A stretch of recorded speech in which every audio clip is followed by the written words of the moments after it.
Praise the lord. మన ప్రభువును లోకరక్షకుడైన యేసుక్రీస్తు నామమున మీ అందరికీ నా యొక్క హృదయపూర్వక వందనములు తెలియజేస్తూ ఉన్నాను. మనము ప్రతిరోజు పరిశుద్ధ గ్రంథమందు కొన్ని ప్రార్థనా ప్రస్తావనల గూర్చి తెలుసుకుంటున్నాం కదా. ఈరోజు నేర్చుకొనబోయే టాపిక్ వచ్చి శతాధిపతి చేసిన ప్రార్థన. పరిశుద్ధ లేఖన భాగములో నుంచి మత్తయి సువార్త 8వ అధ్యాయము 6వ వచనం చదువుకుందాం. ప్రభువా, నా దాసుడు పక్షవాయువుతో మిగుల బాధపడుచు ఇంటిలో పడియున్నాడని చెప్పి ఆయనను వేడుకొనెను. ఆమేన్.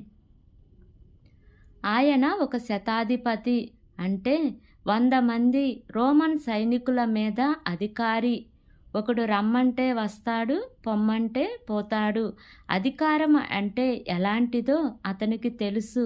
కానీ యేసు ప్రభువుకు ఉన్న అధికారం తనలాంటిది కాదని, వ్యాధులపైన సహితం సంపూర్ణ అధికారం ఉందని గ్రహించగలిగాడు, విశ్వసించాడు.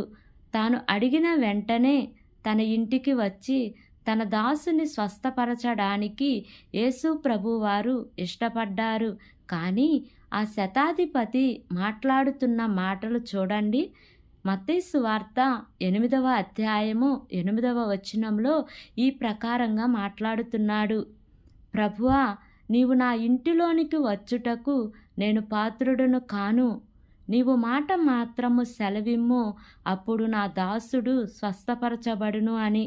అవును, ప్రభువు నుండి ఏదైనా పొందడానికి అన్ని అర్హతలు మాకున్నాయి అనుకునేవారు నిజంగా వారు అందరికంటే అనర్హులు. ఏ యోగ్యత మాకు లేదు అనుకునేవారు నిజమైన యోగ్యులు.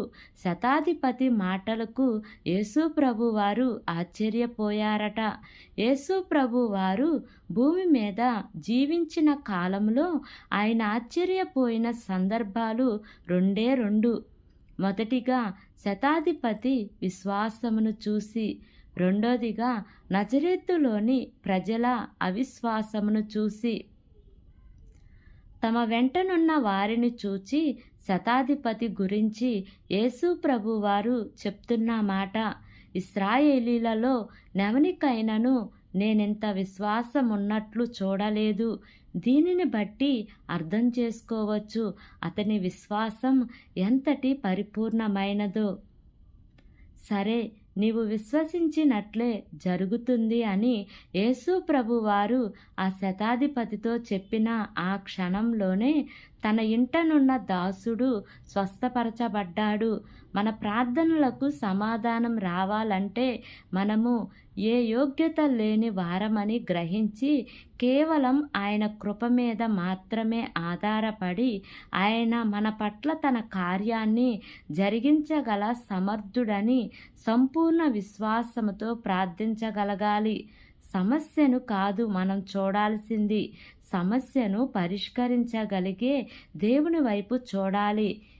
ఇంటికంటే దానికున్న తలుపు చిన్నది, ఆ తలుపు కంటే దానికున్న తాళం కప్ప చాలా చిన్నది, ఆ తాళం కప్ప కంటే దాని యొక్క తాళపు చెవి మరీ చిన్నది.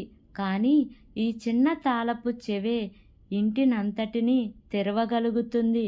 అట్లానే విశ్వాస సహితమైన ప్రార్థన ఎంతటి పెద్ద సమస్యనైనా పరిష్కరించగలుగుతుంది. మనం విశ్వసిద్దాం, ప్రార్థిద్దాం, పొందుకుందాం. అట్టి కృప, ధన్యత దేవుడు మనకు అనుగ్రహించునుగాక. ఆమేన్. Praise the lord.